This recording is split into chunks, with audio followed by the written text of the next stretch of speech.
शाहजहां के सबसे बड़े बेटे दारा की बेगम रंदिल थी।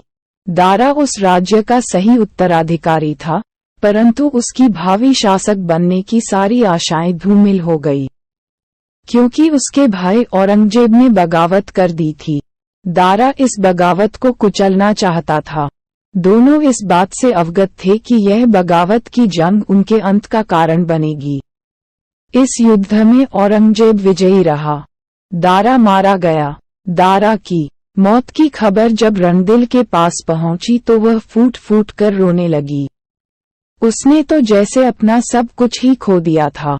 आगरा लौटते ही औरंगजेब ने अपने पिता शाहजहां को आगरा किले में बंदी बना लिया तथा सारा राजपाट अपने अधिकार में कर लिया।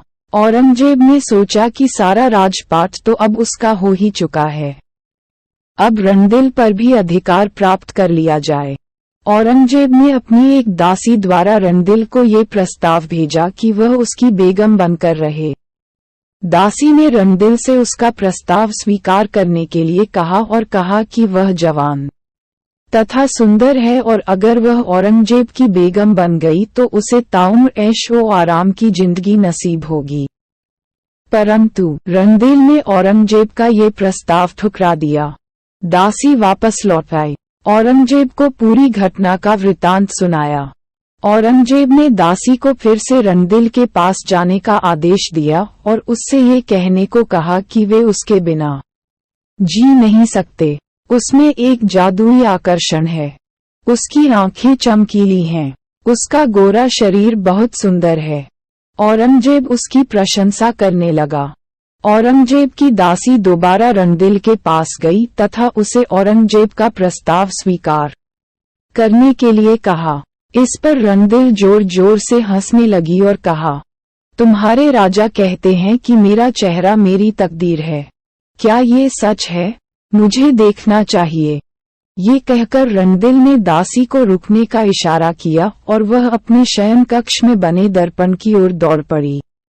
वह अपना चेहरा दर्पण के समक्ष निहारने लगी और कहने लगी, सचमुच मेरा चेहरा बहुत सुंदर है, लेकिन अब मुझे इस सुंदरता की कोई आवश्यकता नहीं है।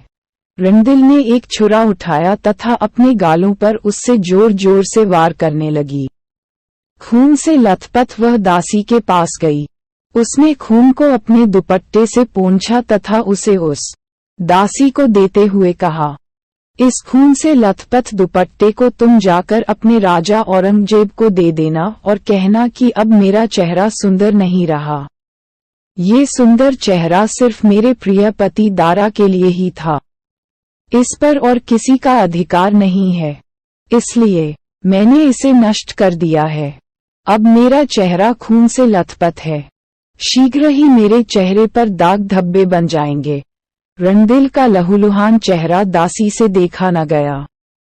कुछ देर के लिए तो उसकी बोलती ही बंद हो गई।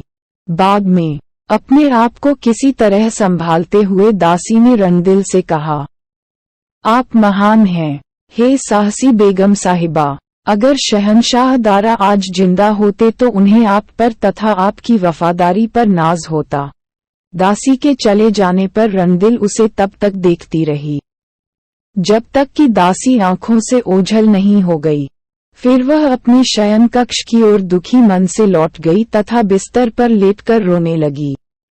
इस प्रकार रंदिल के इस साहसी कारनामे से औरंगजेब असमंजस में पड़ गया तथा जब उसे रंदिल द्वारा भिजवाया गया संदेश मिला कि सूरत से सीरत का अंदाजा नहीं होता, तो उसकी आंखें खुली की खुली रह गईं।